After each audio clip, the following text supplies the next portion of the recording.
Welcome to Koco's Corner. I'm the huge one, Dave Koco from Kocosports.com, KOCOsports.com, or Kocosports.net. It's where the world comes to kick ass, your home for combat sports, and above all, where it's okay to be a passionate fan. Welcome to our weekly WWE main event review. And every week, we ask win, loss, or tie what you thought of the show. Me personally,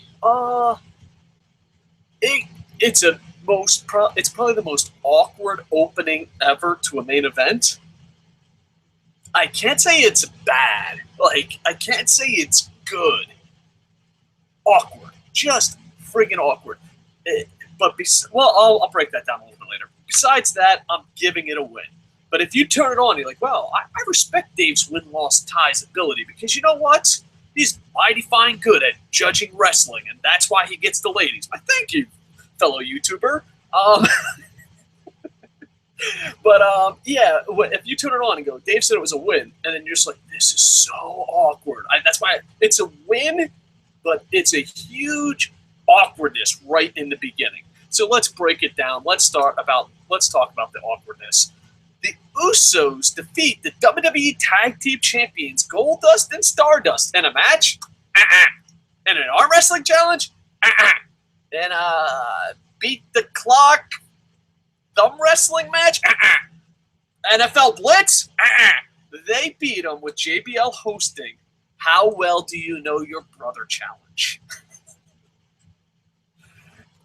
And you know what? I'm going to be completely honest with you. There was some funny moments, some horrible moments, all of it awkward. This is the definition of awkward. You're like, Dave keeps using the word awkward. What does awkward mean? Just see the Usos defeat the Super Dust Brothers and a how well do you know your brother challenge.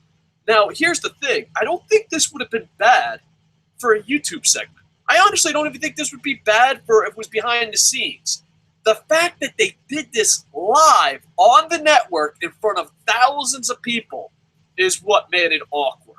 So that's what made it awkward. So yes, the Usos defeat WWE Tag Team Champions Goldust and Stardust in a how well do you know your brother contest. There was awkward jokes, awkward timing, and overall, I would say this. It was entertaining for a podcast. It was entertaining for a YouTube segment. It might have been so-so for a segment for behind the scenes. You're like, oh, let's go to the segment. That would have been so-so. But in front of that many people live, awkward is the only word I can think of. The only thing that saved it was fucking Michael Cole repeating the lines. I'm a pirate. I'm a parrot.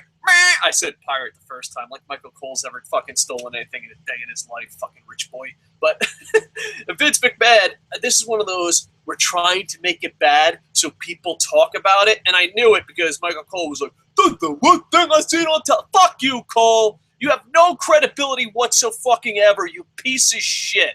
You can't put over the Bella Twins, and you can't put over fucking, fucking Celebrity A and Celebrity B as being something good, and then be like, this is the worst thing I've ever seen.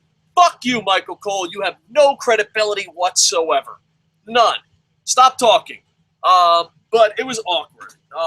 Watch it, enjoy it, hate it. Just realize you're just like, they thought this was a good idea. And during the ECW, during WWE's ECW, they tried to make it so awkward and bad that people would talk about it and watch it. Vince McMahon has this genius idea, and he thinks it's a genius idea. Hey, look at me. I'm the fucking idiot. He has this genius idea that if television is so bad, people will talk about it and watch it. Granted, I don't know if the numbers have ever shown that, but he has the balls to try it over and over and over again. Like I said, this would have been good for WWE Radio, WWE YouTube. Even like if it was just a thing they went to on Sunday morning on the network. It just, in front of that many people not really giving a shit, it was there. And there was a couple good liners and a couple funny moments, but just pure awkwardness, just like this podcast. awkwardness is okay for a podcast, but I don't know if you should start off. I don't know if you should start off main event, the WWE main event on the network as awkward as our podcast. I'm just saying, you should have higher standards than that. Then Tyson Kidd defeated R-Truth. They're keeping with the Natalya storyline. Natalya this time, I guess, gets on the ring apron at the right time, and Truth is like confused by it. He's like, I'm going to stop. I can't hurt a girl. And Tyson Kidd gets the victory. They're keeping the storyline alive. The match wasn't so bad, but just in WWE fashion, I'm a big fan of R-Truth and Tyson Kidd. I think they have unique styles and they're great wrestlers. But in WWE fashion, they kept it way too short. They're keeping the storyline. They did the storyline in NXT. They're doing this storyline in main event. I wonder if they're doing, let's do the same exact storyline on NXT, move it up to main event, move it up to SmackDown, move it to Raw, and what? Let's see. It takes about 3-4 months to play this out. By this time next year, Tyson Kidd is the champion. It's just simple math. Carry the Kevin Nash equals Tyson Kidd championship run, baby. All right, I'm a little delusional, but I'm just happy that these two guys got a match, got a storyline, and those who watch NXT are like, wow, this storyline's never going to end. Out of everything, I hate Total Divas, and I've never seen it, so it's like green eggs and ham. I do not like Total Divas in the rain. I do not like Total Divas on a train. I'd probably watch it and be like, this is the greatest goddamn show ever. But the reality is I just the only thing that is good that came out of Total Divas is Natalya and Tyson Kidd are in storylines and matches. And the next match was, I enjoyed this match, but these two athletes are like the definition of, we should be doing bigger things. Fuck. John Cena, Randy Orton, please step down. They should be higher up on the card. That's what this match is. Big E defeats Bo Dallas. I love the Bo Dallas character. In ring, he's not much to look at. But Big E, I honestly think for a big guy that has the muscles, wow, look at those muscles. Vince loves you. He actually hustles when he doesn't have to. I enjoy Big E, the wrestler, and I enjoy Bo Dallas, the character. I enjoyed this match. It was short, of course, because main event's like, hey, you want a match? There it is. There it was. To Monday Night Raw recap. So you want another match? There it is. There it was. Did you know that the Bellas are on Total Divas? Yeah, we fucking know, WWE. How about we fucking give Big E and Bo Dallas a little more time, jerk nuts? Big E defeats Bo Dallas. I found it to be entertaining. And me personally, I think these two guys, young athletes, should be farther along their careers than they are. But I think just WWE creatives like, what? I got an idea. How about we hold you back until no one gives a shit about you? We call it the Kofi Kingston plan. Like, wow, gee, great. Glad I'm here. Gotta believe. You gotta believe. So it was an interesting match for a blink of an eye match. And then the main event, which I was excited for, I'm a big fan of both guys. You got Seth Rollins defeats Jack Swagger. There was a curb stomp. I'm a big fan of the curb stomp. I don't know what you guys think of the curb stomp. I grew up in New Jersey, and that's like that's our state bird. Like, how some people are like, I have the seagull. My state bird is the pigeon. Our state bird, state flower, state everything is the curb stomp. We're like, welcome to New Jersey, the land of the curb stomp. It's not the Garden State. It's the curb stomp.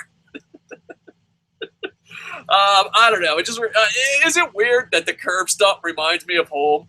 I'm like, I live in Japan. I'm like, I never really miss New Jersey. I see a curb stomp, and I'm like, oh, that's where I grew up. I remember getting curb stomped all the time. New Jersey, the land of curb stomps.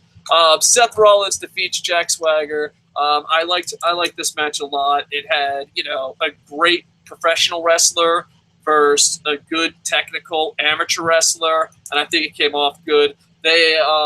Seth Rollins had the two new schmucks with him, and Jack Swagger had Yosemite Sam, so there was a little bit of distraction on the outside, and the two schmucks were going to beat up Yosemite Sam. I'm using birth names here. I know a lot of people get mad because I don't use them by their kayfabe names, but you know what?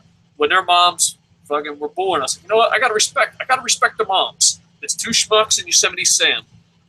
Two schmucks are about to beat up Yosemite Sam, and Swagger was, oh, I'm so confused. I'm not going to help Yosemite Sam, but I'm just going to sit here and think really hard. And that's when Seth Rollins beat him with the curb stomp. Overall, the first segment, completely awkward. Had its moments, completely awkward. Shut your fucking mouth, Michael Cole. And the rest were decent, short matches. So for a B/C/D show, I give main event the win. I enjoyed it. I really did. So please in the comments put win, loss, tie, what you thought of it. And boop, boop, boop. Just checking. All right. Bam, bam, bam, bam. All right. There you go. All right. Yeah, please like, comment, subscribe. Go to Kocosports.com or Kocosports.net. It takes you to the same place, KOCOsports.net. And also, yeah, that's about it. I did a review on British Boot Camp 2. I did an ROH. There's a lot of reviews. Subscribe. Go check out the videos. Go check out the blogs. We're working hard, so one day we'll be your #1 spot for reviews. We'll be your #1 spot for combat sports news. I don't know if we're worthy of that yet, but we're going to keep moving forward and make it happen. All right, so go check out Kocosports.com. And with that, I am over. I'm about to go eat some sushi. You weren't supposed to hear that part. Sorry. I'm about to go eat some sushi. Why ain't this stopping? All right. I'm going to go eat some sushi. With that, I am over. Woo! I think it's stopped.